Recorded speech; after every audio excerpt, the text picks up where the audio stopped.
Hello everyone, তো আজকে আবারও একটা সুন্দর একটা ভিডিও নিয়ে আমি চলে এলাম তোমাদের সঙ্গে শেয়ার করতে। তো আমি সকালবেলা ঘুম থেকে উঠা তারপরে চার বিস্কুট খাইয়া, আর এত ঠান্ডা না স্নান করতে ইচ্ছা হয় না কিচ্ছু। আবার ওই দিন ছিল পরীক্ষা, তো বয়া বয়া হের সঙ্গে নমুনা করতে, কারণ আমি কোনো কাজ পাইতেছিলাম না, পড়া তো আমার দ্বারা হইতাছিলই না। তো দাঁড়ো তোমরা তো ভাবতাছো যে কসমেটিকের দোকানের রিক্কা দ্বারা বিস্কুটের ডিব্বা লয়ে কিতা করতেছে। তো হের বলে এদিক দা ক্ষুদা লাগছে, তো হ্যাঁ বিস্কুটের ডিব্বা কিনে আনছে। আর কসমেটিকের দোকানের ঢুকার উদ্দেশ্য হইছে আমার একটা বান্ধবী, তাই বলে কিতা কিতি কিনতো, তো তাই লেগে এদিকে ঢুকা। আমরা কিলিকা বয়ে থাকতাম, তো আমরা কিনছি কান পরিষ্কার করুনি। এটা কিতা কয় আমি বেসিক্যালি জানি না, তাও আমি কইছি কান পরিষ্কার করুন। তারপরে আমি কলেজ থেকে আয়া গেছিলাম জেঠুর বাড়ি এই কালোটাকে দেখতে, এটা খুবই কিউট।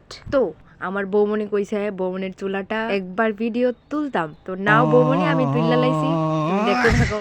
তো আমি গিয়া দেখি বৌমনি রান্তাছে, তো আমি চুলাটাতে সুন্দর করে ভিডিও করছি, দেখো তো কার কার চুলাটা ভাল লাগতাছিল। তারপরে আমার ভাই আমাকে আইনা দিছিল তেঁতুলের আচার, নে বনু তুই তেঁতুলের আচারটা গাইস। আমি খালি খাই আর খাই, কিন্তু মুডা হই না। দেখো সন্ধ্যাবেলাও আবার লইয়া বইছি চানাচুর, ধনিয়া পাতা, তারপরে পেঁয়াজ মুড়ি দিয়া লইয়া বইছি। আমি যতই খাই না গেলে আমি মুডা হই না, আমার মানে ভগবানের মুডা বানাইতো না। তারপর সন্ধ্যাবেলা আমি টিফিন খাইয়া বইছিলাম পড়তে, কারণ গাইস পরীক্ষা। তোমাদের সঙ্গে দেখা হবে আবারও সুন্দর কোনো একটা নতুন ভিডিওতে, ততক্ষণের জন্য টাটা।